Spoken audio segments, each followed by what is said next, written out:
Kuching City berhasrat untuk membalaskan dendam ke atas JDT pada aksi Liga Super Rabu ini.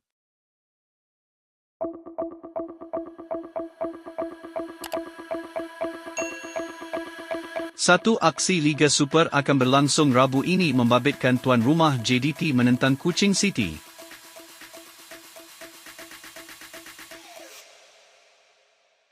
Pertembungan dua pasukan tumpuan ini sekali lagi menjadi bualan selepas perlawanan Piala FA November lalu berlangsung sengit sebelum memihak kepada JDT.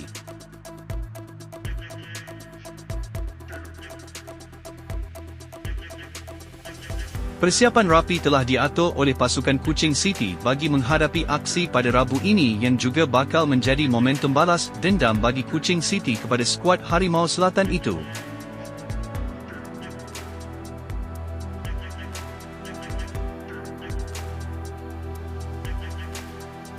Walau bagaimanapun tugas berat menanti Kuching City apabila JDT kini masih berada di tahap terbaik selepas mengalahkan Negeri 9-1.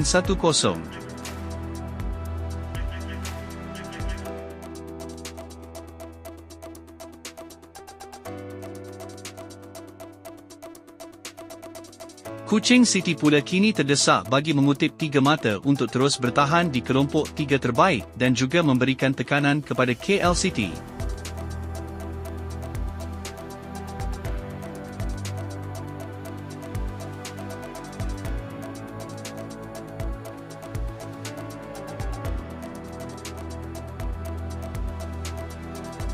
Aksi sengit JDT dan Kuching City ini akan disiarkan langsung oleh Astro Arena pada Rabu ini jam 8.15.